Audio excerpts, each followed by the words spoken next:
Uy, tanong ko lang sa inyo, napanood nyo ba ang video kong ito? Okay, I'll save you some time. Ang sabi ko dyan, wala. Dahil kapag ikaw ay nagda-dialysis, end-stage renal disease ang mayroon ka, walang herbal, lalo na in the supplement form na kapag ininom mo, gagaling ang bato mo. Kaya kung ikaw ay isa sa mga hindi makaintindi dyan sa comment section na yan at nagsasabi, sa comment section din, tulad ng mga ito,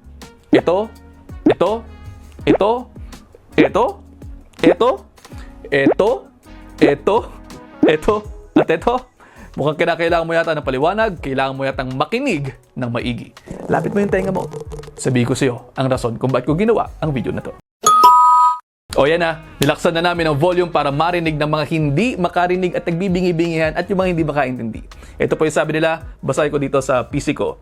Walang kwenta, para lang may content, sabi ni Maribel Francisco Sumaya. Dagdag pa niya, nagtatanong ka pa, wala naman pala. Inaksaya mo lang yung panonood namin.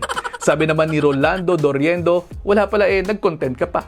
Sabi naman ni Junjun Lopez, lugi si Doc sa herbal, walang nagpapacheck up sa kanya, mag-albularyo ka na ng Doc. Yung iba, nagmumura, yung iba, wala daw kikitain. Well, actually, no, sa katotohanan naman po, hindi ko na dapat ginagawa tong video na to at common sense naman sa tingin ko, pero sige na nga. At dahil gusto ko maintindihan ninyo, gusto ko talagang himayin para sa inyo para mabawasan ang kamangmangan sa social media. Okay, una, ang sinabi ko po sa video na yan ay tungkol sa end-stage renal disease. Yung mga nagda-dialysis. Kita naman po sa unang bungad ko sa video, di ba? Play natin ulit. Tanong, ano ang herbal na pwedeng inumin mo para gumaling na ang bato mo at hindi ka na mag-dialysis?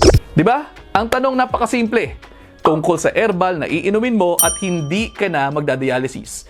Dahil kapag ikaw ay nagda-dialysis, wala talagang herbal na makapagpapatigil niyan.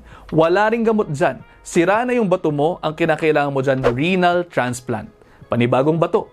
Kinakailangan palitan ng bato mo kasi kapag ganyan, naka-extensive ang damage ng kidneys mo, kinakailangan ng palitan yan. Parang gulong ng sasakyan mo kapag pudpud na kinakailangan mo ng palitan. Malinaw ba?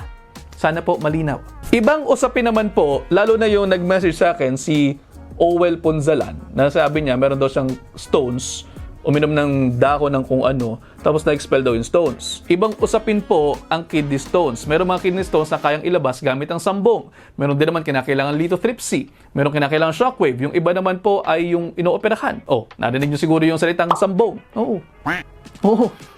Oo, tama yung narinig mo. Nire-recommendo ko po ang sambong sa inyo kapag kinakailangan ninyo at po pwede po sa inyo. Dahil kami po mga doktor, nagre-recommenda po kami ng sambong kapag mukhang para sa inyo kasi na-prove na po yan na po pwedeng maging tulong sa mga kidney stones. Kaya para sa mga nagsasabi na kami mga doktor walang mapapala sa herbal at wala kami kikitain, imukha nyo. Address ko na rin po na wala kami talaga kinikita sa sinasabi nyo pharmaceuticals. Kung meron kaming kinikita sa bawat pagre-reseta namin ng inyong mga gamot, sigurado po, ako lang mismo, sa dami ko ng pasyente, kaya ko nang bayaran ang utang ng Pilipinas kung meron man.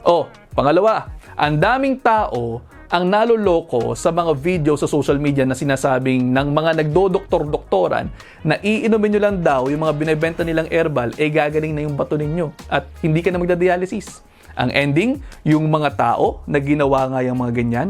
Tapos ako, first hand, meron akong experience na ganito sa emergency room. Ang daming mga pupunta na tinigil yung dialysis kasi nga bumili ng mga herbal na nasa internet at yung mga forum at kung ano-ano pang mga pinupuntahan. Doon sumampalataya, itinigil ang dialysis, umakyat ang lason sa utak, naging uremic, ayun, nakomatose. Hindi makahinga dahil yung laso nasa buong katawan na nila. Gets nyo? Imbis na makatulong, nakaperwisyo pa. Kaya ang gusto lang naman talaga namin, matulungan kayo. Pangatlo, dito sa social media may mga nagbibigay sa inyo ng mga false hopes na kayo ay gagaling kapag ininom ninyo yung mga drops na yan. Hindi po totoo yan.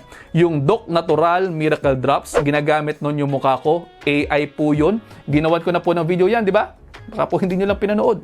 Sinabi ko dyan na ginagamit lang yan yung mukha ko at hindi talaga yun ang sinabi ko. Meron akong video niyan, lagay ko dito. Ay maghalo ng Doc Natural Miracle Drops sa tea, coffee, or kahit sa maligamgam na tubig at inumin.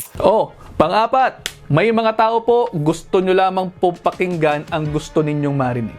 Ang tawag po dyan, learner bias. Ito po mga sinasabi ko dito sa inyo sa social media, inaral ko po ito. Inaral ko talaga to. Nutritionist po ako bago ako maging doktor. At bago pa ako maging nutritionist, may units po ako sa agriculture at pinag-aralan po namin ang healing properties ng plants. Kaya huwag niyo akong sabihan na wala akong alam sa herbal. Bago po ako naging nutritionist, nasa agriculture po ang major ko sa UPLB at Dean's Lister ako noon. Kaya huwag kayong dyan. Alam ko po ang sinasabi ko at kapag mayroong herbal na makakatulong sa mga sakit, ibinabalita ko naman po sa inyo, di ba? Eto, lagay ko dito yung video ko. May video ako dito tungkol sa herbal medicine na hango sa ampalaya na ni-develop ng UP. Pero hindi ko pa nakikita ito sa merkado, kaya again, huwag nyo akong sabihan na pera nyo lamang po ang hangad ko. At isa pa, itong video na ito po, ang haba-haba. Kadalasan, hindi naman po pinapanood hanggang sa huli. Tapos, nung direct to the point na ginawa ko yung video, nagsisipaggalit ang mga tao tulad ng mga to. Anong klaseng pag-iisip ang meron kaya itong mga tao? Hindi ko maintindihan.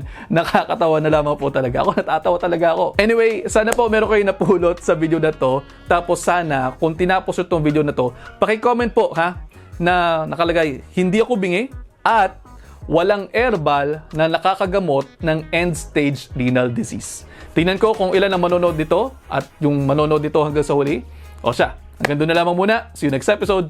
Ingat, ulitin ko lang walang herbal na makakagamot ng end-stage renal disease. Okay, ano yung end-stage renal disease? Yung kinakailangan ng dialysis. Bye-bye!